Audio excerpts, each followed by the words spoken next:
감사합니다. 오늘 하나님께서 우리에게 주시는 말씀은 사무엘상 17장 말씀입니다.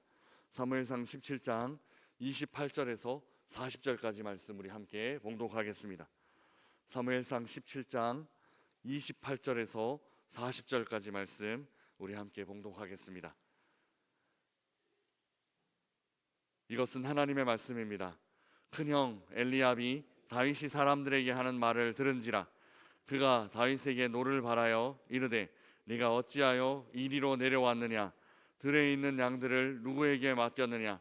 나는 내 교만과 내 마음의 완악함을 아노니 내가 전쟁을 구경하러 왔도다. 다윗이 이르되 내가 무엇을 하였나이까? 어찌 이유가 없으리이까 하고 돌아서서 다른 사람을 향하여 전과 같이 말하매 백성이 전과 같이 대답하니라. 어떤 사람이 다윗이 한 말을 듣고 그것을 사울에게 전하였으므로 사울이 다윗을 부른지라. 다윗이 사울에게 말하되 그로 말미암아 사람이 낙담하지 말 것이라. 주의 종이 가서 저 블레셋 사람과 싸우리이다 하니 사울이 다윗에게 이르되 내가 가서 저 블레셋 사람과 싸울 수 없으리니 너는 소년이요 그는 어려서부터 용사임이니라. 다윗이 사울에게 말하되 주의 종이 아버지의 양을 지킬 때에 사자나 곰이 와서 양떼에게 새끼를 물어가면 내가 따라가서 그것을 치고 그 입에서 새끼를 건져내었고 그것이 일어나 나를 해하고자 하면 내가 그 수염을 잡고 그것을 쳐 죽였나이다. 주의 종이 사자와 곰도 쳤은즉 살아계신 하나님의 군대를 모욕한 이 할례 받지 않은 블레셋 사람이리이까? 그가 그 짐승과 하나같이 되리이다. 또 다윗이 이르되 여호와께서 나를 사자의 발톱과 곰의 발톱에서 건져내셨은즉 나를 이 블레셋 사람의 손에서도 건져내시리이다. 사울이 다윗에게 이르되 가라, 여호와께서 너와 함께 계시기를 원하노라. 이에 사울이 자기 군복을 다윗에게 입히고 노투구를 그의 머리에 씌우고 또 그에게 갑옷을 입히매 다윗이 칼을 군복 위에 차고는 익숙하지 못하므로 시험적으로 걸어보다가 사울에게 말하되 익숙하지 못하니 이것을 입고 가지 못하겠나이다 하고 곧 벗고 손에 막대기를 가지고 시내에서 매끄러운 돌 5을 골라서 자기 목자의 제구 곧 주머니에 넣고 손에 물매를 가지고 블레셋 사람에게로 나아가니라. 아멘. 다윗이 블레셋과의 전쟁터에 이르렀습니다. 원래 다윗은 전쟁과는 전혀 관련이 없는 사람이었습니다. 전쟁터와는 20에서 30여 킬로 떨어진 고향 베들레헴에서 평화롭게 양떼들을 지키며 살아갈 수 있었습니다. 그런데 두 가지 이상한 세속적인 것들 때문에 전쟁에 깊숙이 개입하게 됩니다. 하나는 뇌물과 같은 선물, 선물과 같은 뇌물 때문이었습니다. 다윗의 아버지 이새는 전쟁이 참전 중인 세 아들을 위해 끼니를 갖다 주라 라고 다윗에게 심부름을 시켰습니다. 그 심부름 항목에는 천부장에게 줄 선물도 포함되어 있었습니다. 그 아들의 상관인 천부장에게 줄 선물이니 오늘날의 관점에서 뇌물이라고 봐도 과언이 아닐 것입니다. 다윗은 뇌물을 전하러 전쟁터 엘라 계곡에 이르렀습니다. 다음은 현상금입니다. 다윗은 골리앗이 하나님과 하나님의 군대를 모욕하는 말을 들었습니다. 이에 분노를 느끼는 중 이스라엘 사람들이 수군거리는 말도 함께 들었습니다. 그 수군거리는 말은 골리앗의 목에 걸려있는 현상금이었습니다. 사울은 골리앗을 죽이는 사람에게 큰 상금을 걸었고 심지어 자기 딸을 주겠다라고 선언했습니다. 이 말이 다윗을 전쟁의 중심으로 인도했습니다. 골리앗이 모욕하는 저 말을 듣고 참을 수 없었는데 어찌할 수 없었던 그 차에 현상금이 걸려 있음을 알게 되어 다윗 자신이 골리앗과 대결할 수 있는 길이 있다는 것을 깨달은 것입니다. 꼭 다윗이 현상금을 노리고 이 골리앗과 싸움을 시작하는 것은 아닙니다. 골리앗이 하나님과 하나님의 군대를 모욕하는 말을 듣고 어떻게 이 의로운 분노를 표출할 수 있을지 알 수 없던 차에, 그것을 고민하고 있던 차에 현상금에 대한 이야기를 들었으니 자신이 나가서 골리앗과 싸울 수 있는 길이 있음을 알게 된 것입니다. 그런데 다윗이 골리앗 앞까지 가는 길은 그리 쉬운 일이 아니었습니다. 그 길 위에 여러 장애물들이 있었기 때문입니다. 첫 번째 장애물은 형 엘리압이었습니다. 우리 28절 말씀 함께 읽어보겠습니다. 28절입니다. 큰형 엘리압이 다윗이 사람들에게 하는 말을 들은지라 그가 다윗에게 노를 바라여 이르되 내가 어찌하여 이리로 내려왔느냐 들에 있는 양들을 누구에게 맡겼느냐 나는 내 교만과 내 마음의 완악함을 아노니 내가 전쟁을 구경하러 왔도다. 아멘. 엘리압이 사람들과 이야기하고 있는 다윗을 발견하였습니다. 그는 큰 형답게 막내 동생을 야단칩니다. 형의 입장에서 어린 막내가 천지분간 못하고 위험한 곳에 와서 전쟁놀이 구경하고 있는 것으로 보였을 것입니다. 엘리압의 이런 행동은 나름 합리적인 이유가 있었을 것입니다. 그리고 보통의 경우 이런 판단을 내리는 것은 틀린 판단이 아닙니다. 철부지 막내를 훈육하고 보살피는 일이었기 때문입니다. 그러나 특별한 예외적인 경우가 있습니다. 이번은 바로 그 특별한 예외적인 경우입니다.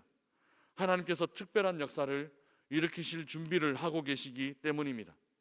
이미 다윗은 왕으로 기름 부음을 받았습니다. 이제 온 이스라엘과 심지어 대적 블레셋 앞에서 다윗이 드러나고 나타날 때인 것입니다. 그 특별한 때인 것이죠. 그래서 이 엘리압의 행동은 하나님의 역사를 방해한 꼴이 됩니다. 공동체 안에서 이런 일들이 종종 일어납니다.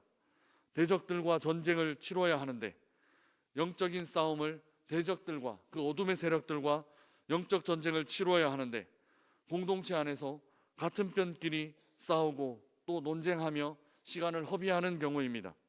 다윗은 골리앗과 싸워야 합니다. 다윗의 대적은 골리앗입니다. 그런데 이 길을 내부에서 지금 막고 있습니다. 그리고 같은 편끼리 논쟁하느라 힘을 빼고 있습니다. 교회 안에서 이런 모습을 흔히 볼 수 있습니다. 어둠의 세력들과 싸워야 하는데 선교 현장으로 나가야 하는데 교회 안에서 여러 회의, 여러 절차 진행하다가 좀처럼 진짜 싸움을 치르지 못하는 경우들이 교회 안에서 종종 발생하곤 합니다. 절차가 중요하지 않은 것은 아닙니다. 절차는 분명히 중요합니다. 그러나 간혹 절차를 따지다가 본질과 방향성을 잃어버리는 경우들이 종종 발생하게 되는 것입니다. 이런 점에서 우리 교회가 추구하고 있는 메타처치, 메타교회는 매우 이상적인 방향성입니다. 방향성과 목표가 정해지면 각 팀별로 사역이 조율되고 자동적으로 자율적으로 사역들이 진행됩니다. 저는 5기 사역을 준비하면서 원로 목사님께서 만드신 이 메타처치, 메타교회론을 지금 우리 교회의 현실에 맞게 조금 수정할 계획을 갖고 있습니다. 원래 정책 당회 때까지 메타처치 버전 2.0을 만들어 보려고 시도하고 있습니다. 시간이 늘 부족해서 잘 될지 모르는데 우리 성도님들 많이 기도해 주시기를 부탁드립니다. 어쨌든 우리는 골리앗과 싸워야 합니다. 엘리압과 싸우는 것이 아닙니다. 이 지점을 우리 신앙인들은 항상 기억하고 있어야 합니다. 때로 엘리압과 싸우다가 엘리압과 논쟁하다가 힘을 다 소진하고 정작 골리앗과는 싸울 생각도 하지 못하는 그런 경우들이 교회 안에서는 종종 발생하곤 합니다. 엘리압과 싸우면서 힘을 빼지 않도록 하나님께서 주신 뜻, 하나님께서 주신 의미들을 잘 파악하는 일이 중요합니다.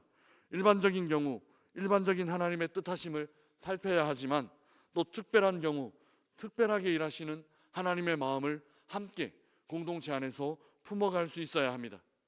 두 번째 장애물은 갑옷과 무기입니다. 38절, 39절 말씀 우리 함께 읽어보겠습니다. 이에 사울이 자기 군복을 다윗에게 입히고 노투구를 그의 머리에 씌우고 또 그에게 갑옷을 입히매 다윗이 칼을 군복 위에 차고는 익숙하지 못하므로 시험적으로 걸어보다가 사울에게 말하되 익숙하지 못하니 이것을 입고 가지 못하겠나이다 하고 곧 벗고 아멘. 사울은 다윗이 골리앗과 싸우러 나가도록 허락했습니다. 그리고 다윗에게 자기 군복을 입혔습니다. 금속으로 된 무거운 갑옷을 입히고 또 칼을 채웠습니다. 골리앗과 싸우기 위해 무엇을 했냐 하면 골리앗과 싸우기 위해 골리앗처럼 준비시킨 겁니다. 골리앗과 싸우기 위해서는 골리앗처럼 준비해야 한다 하는 인간적인 생각이 있었던 것이죠. 때로 사역을 하다 보면 주변의 다른 사람들 따라하다가 정작 자기 자신의 그 고유한 좋은 것, 하나님 주신 좋은 것을 잃어버리는 사람들을 많이 보게 됩니다. 다른 집에서는 이렇게 하더라, 다른 교회에서는 저렇게 하더라, 이렇게 다른 사람들을 따라하다가 자기가 가진 정체성과 장점을 잃어버리는 경우들이 참 많이 있습니다. 우리 교회는 우리 교회만의 좋은 전통과 문화를 참 잘 가꾸며 여기까지 왔습니다. 21세기 들어서 이렇게 부흥한 교회는 그렇게 많지 않습니다. 올로 목사님 리더십과 함께 이루어온 그 좋은 전통, 그 좋은 문화로 한국 역사에도 길이 남을 만한 그런 놀라운 역사들을 이루어온 것입니다. 골리앗이 갑옷을 입고 나온다라고 하더라도 꼭 나도 갑옷을 입고 나갈 필요는 없습니다. 골리앗이 칼을 들고 나왔다라고 하더라도 나도 꼭 칼을 들고 싸울 필요는 없는 겁니다. 골리앗은 골리앗이고 다윗은 다윗입니다. 다른 사람들의 장점을 보고 벤치마킹하며 배울 필요는 있지만 무턱대고 그것 따라하는 것은 오히려 실패의 길로 가게 될 가능성이 많이 있다라는 것을 우리는 기억해야만 합니다. 다윗은 과감히 갑옷을 벗었습니다. 그리고 칼도 버렸습니다. 40절 말씀 우리 함께 읽어보겠습니다. 손에 막대기를 가지고 시내에서 매끄러운 돌 5을 골라서 자기 목자의 제구 곧 주머니에 넣고 손에 물매를 가지고 블레셋 사람에게로 나아가니라. 아멘. 다윗은 가장 익숙한 것을 가지고 싸우러 나갔습니다. 막대기와 매끄러운 돌입니다. 갑옷을 입고 칼과 창을 들고 서 있는 대적들을 향해 장난감 같은 막대기와 돌멩이를 들고 맞서는 것입니다. 가끔 하나님은 우리를 무장해제시키실 때가 있습니다. 가끔 우리가 이것이라도 고집하고 있을 때가 있습니다. 저는 고등학교 때 중창단 발표회를 하다가 우리 선배가 했던 말을 아직도 기억하고 있습니다. 중창단 발표회를 하기 위해서 얼마 정도의 금액이 필요했습니다. 고등학생 치고는 꽤 많은 금액이었습니다. 100만 원, 200만 원 금액이 필요했습니다. 그런데 헌금하며 모인 돈이 20만 원, 30만 원이었습니다. 그런데 그 선배가 이렇게 고백했습니다. 하나님 주실 줄 믿습니다 하고 모여진 돈을 그냥 하나님 앞에 헌금하고 드린 일이었습니다. 아니 지금 100만 원, 200만 원 모아야 하는데 그러면 20만 원, 30만 원 그거라도 갖고 있어야 하는데 그 선배는 하나님 주실 줄 믿습니다 하고 20만 원, 30만 원 모여진 그 금액을 그냥 하나님 앞에 드리는 거였습니다. 그때부터 제 신앙이 시작되었습니다. 하나님 믿는 것 이런 거구나 하는 마음을 갖게 되었습니다. 하나님 주실 때에 그 20만 원, 30만 원에 연연하지 않습니다. 하나님 주실 때에는 100만 원, 200만 원 우리가 필요한 것 아니 그 이상으로 한꺼번에 허락하실 수 있는 분이십니다. 20만 원 모아서 30만 원 모아서 40만 원 모아서 그것 붙잡고 있다가 하나님의 일 못하게 되는 경우들도 생긴다라는 것이죠. 가끔 하나님은 무장 해제를 통해서 진짜 무장시키실 때가 있습니다. 갑옷을 의지하지 못하게 하시고 칼과 창을 의지하지 않게 만드셔서 하나님 한 분만 의지하게 만드는 겁니다. 20만 원, 30만 원이 아니라 그것 주실 수 있는 하나님 붙잡고 나아갈 때 그 일들이 실패가 아니라 성공으로 하나님께서 이루어 주시는 것입니다.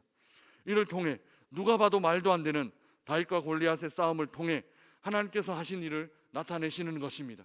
칼로 싸웠다면 칼을 의지하게 됐겠지만, 갑옷을 입었다면 갑옷을 의지하게 되었겠지만, 다윗은 갑옷 버리고 칼을 버리고 하나님을 의지하며 골리앗과 싸웠던 것입니다. 사랑하는 명선의 가족 여러분, 다윗은 골리앗과 싸우지 못했을 수도 있었습니다. 엘리압에게 맡겼고 사울이 건넨 갑옷과 무기들 챙기느라 시간을 낭비했습니다. 이런 일들에 최대한 힘과 마음을 빼앗기지 않는 것이 중요합니다. 그러기 위해서 가장 중요한 것은 하나님의 뜻을 분명히 분별하며 확신하는 것입니다. 하나님께서 주신 마음, 골리앗을 향한 의로운 분노, 하나님께서 나를 보내셨다라는 믿음, 하나님께서 나를 사용하실 것이다 라는 확신, 이것이 골리앗을 향해 가는 장애물을 이기게 만듭니다. 오늘 하루 우리가 누구와 싸워야 하는지 제대로 분별하시기를 주님의 이름으로 축복합니다. 엉뚱한 곳에 헛심 쓰다가 지치지 않도록, 본질이 아닌 것에 다른 사람들 따라하다가 내가 가진 장점, 하나님께서 내게 주신 장점 잃어버리지 않도록 우리는 지금 내가 무엇을 해야 하는지, 지금 내가 어떻게 그 일들을 감당해야 하는지 제대로 분별해야만 합니다. 하나님께서 주신 꿈과 비전, 하나님께서 맡기신 사명과 해야 할 일들 지혜롭게 잘 분별함으로 충성스럽게 이 모든 일들을 감당해 나가는 오늘 하루가 되시기를 주님의 이름으로 축복합니다. 우리 주신 말씀 생각하며 함께